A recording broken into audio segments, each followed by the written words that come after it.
गुरुदेव भगवान की जय। श्री मौनी बाबा भगवान की जय। शिवोहम शिवोहम शिवोहम। इस गुरु भक्ति कथा के अन्य आयाम बताते हुए भगवान भोलेनाथ कहते हैं,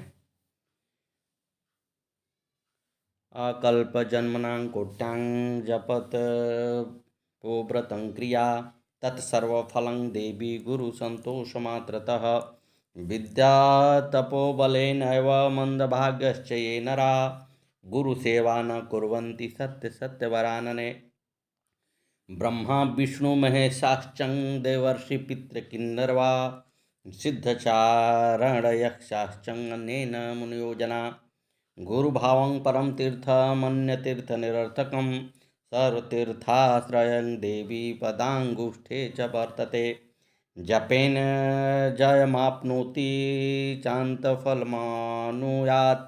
हीनं कर्म त्वजं सर्वं अतानानि चाधमानि च। हे महादेवी, सद्गुरु के संतोष मात्र से करोड़ों जन्मों के जप तप एवं व्रत आदि क्रियाएं सफल हो जाती हैं। हे सुमुखे, जो अपने विद्या बल तप बल के गर्व में गुरु सेवा नहीं करते वे अभागे हैं। फिर ये स्वयं ब्रह्मा विष्णु महेश अथवा देवर्षि पितर किन्नर अथवा कोई भी क्यों न हो। यही नहीं, सिद्धचारण यक्ष एवं मुनिजन भी गुरु सेवा से रहित होने पर हतभाग्य ही कहे जाएंगे। गुरु भाव परम तीर्थ है, इसके बिना अन्य सारे तीर्थ निरर्थक हैं। सत्य तो यही है कि सारे तीर्थ गुरुदेव के पांव के अंगूठे में आश्रय ग्रहण करते हैं। गुरु गीता का जप करने से मनुष्य निश्चित ही विजय लाभ प्राप्त करता है। उसे इस साधना से अनंत फल मिलता है। इसलिए उसे सभी हीन कर्मों का त्याग करके, सभी अधम स्थानों का परित्याग करके इस श्रेष्ठ जप को करना चाहिए। भगवान शिव के इन वचनों का मर्म गहरा है। वे प्रभु कहते हैं कि गुरु गीता निश्चय ही सुफल देती है, परंतु इसके लिए हमें हीन कर्म एवं अधम स्थान का त्याग करना पड़ेगा। हीन कर्मों का परिचय तो शायद सभी को है, जो कर्म दूसरों को पीड़ा पहुंचाते हैं, जिससे द्वेष दुर्भावना बढ़े, अथवा जो केवल स्वार्थ एवं अहम के वशीभूत हो किया जाए, वह कर्महीन ही होगा। ध्यान रहे, श्रेष्ठ उद्देश्यों से जुड़कर ही कोई कर्म श्रेष्ठ होता है, फिर वह जप तप ही क्यों न हो। राक्षस राज रावण महातांत्रिक था। उसे अनेक गुहा साधनाओं का ज्ञान था, परंतु उसके उद्देश्य निकृष्ट थे। इन निकृष्ट उद्देश्यों के चलते उसके सभी कर्महीन हो गए और उसे अधोगति मिली। रही बात अधम स्थान की, तो अन्य कहीं नहीं, अपना ही कुलसित हृदय है। गुरु गीता का जप हृदय गुहा में किया जाता है। यही यदि कलुषित हो तो फिर जप कैसे सफल होगा। इसलिए पहले हृदय के भावों को स्वच्छ होना अनिवार्य है। जो ऐसा कर पाते हैं उनकी गुरु गीता साधना उन्हें प्रकाश, पवित्रता एवं पूर्णता के अनुदान देती है। इस बारे में गुरु भक्त साधक महान योगी अनंता बाबा का मार्मिक प्रसन्न है। जिस समय बाबा ने अपना यह प्रसंग सुनाया, वह एक आदिवासी गांव में रहते थे। आदिवासी उन्हें अपने देवता मानकर पूजते थे, श्रद्धा करते थे। बाबा उनके लिए माता पिता एवं भगवान थे। बाबा भी इस ग्रामवासियों का ध्यान अपने बच्चों की तरह रखते थे। बहुत पढ़े लिखे न होने पर भी इन्होंने इन भोले गांव वासियों को शिक्षा का संस्कार देने की कोशिश की थी। अपने साधारण ज्ञान एवं असाधारण आध्यात्मिक ऊर्जा के द्वारा वह इस सरल ग्रामीणों का कल्याण करते रहते थे। उनके पास आश्चर्यकारी शक्तियाँ थीं। एक बार जब किसी ने उनसे पूछा कि उनको ये अद्भुत विद्याएं कहाँ से मिली, तो उन्होंने अपने पुराने झोले से एक फटी हुई पुस्तक निकाली। यह पुस्तक गुरु गीता की थी। उन्होंने इस पुस्तक को अपने माथे से लगाया। ऐसा करते हुए उनके आंखें भर आई।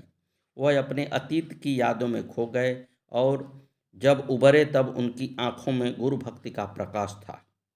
समूचे मुख पर श्रद्धा की अनोखी दीप्ति थी। अपनी स्मृति को कुदेरते हुए उन्होंने कहा कि बचपन से ही प्रभु ने मुझे अपना रखा था। शायद तभी उन्होंने मुझे संसार में रमने नहीं दिया। एक के बाद एक अनेक कष्ट मेरे जीवन में आते चले गए। सद्गुरुदेव भगवान की जय। श्री मौनी बाबा भगवान नमो नमः। छोटा ही था तब घाघरा नदी के बाढ़ में सब कुछ बह गया था। माता पिता स्वजन परिजन मुझे अपने कहने वाले कोई नहीं था।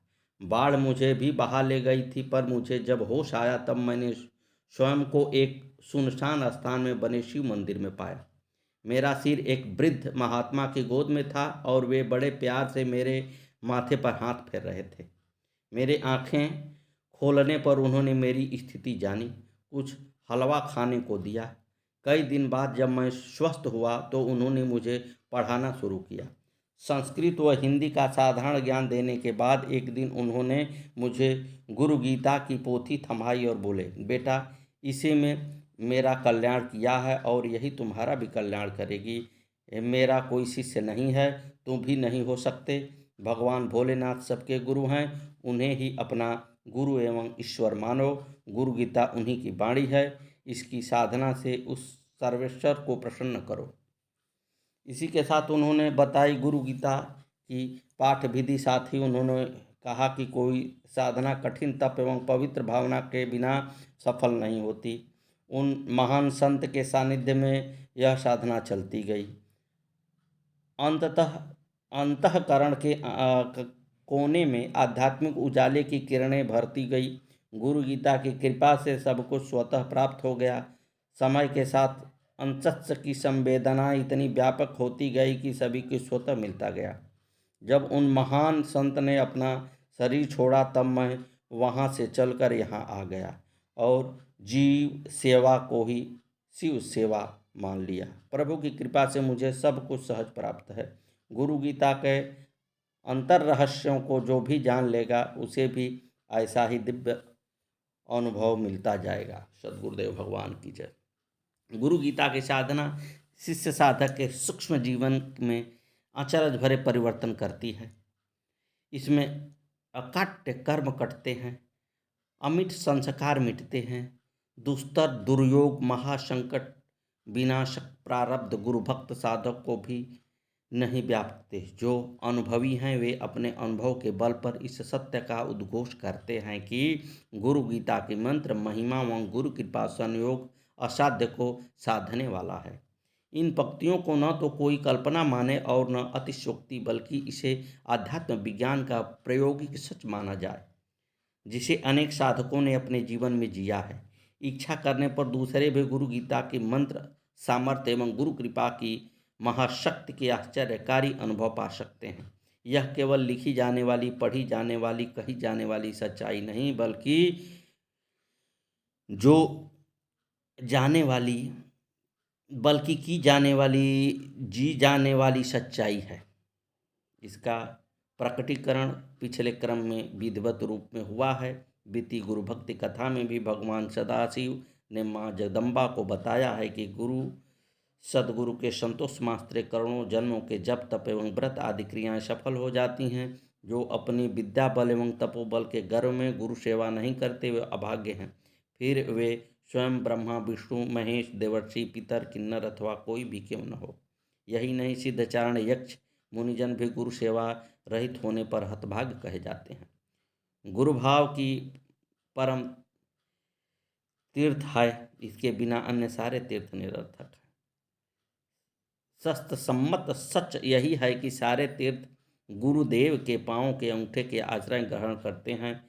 गुरु गीता का यह जब मनुष्य को विजय देता है, उसे इस साधना से अनंत फल मिलता है। इसलिए उचित यही है कि मनुष्यहीन कर्मों को त्याग कर के सभी अधम स्थानों का परित्याग करके इस श्रेष्ठ जप को करे।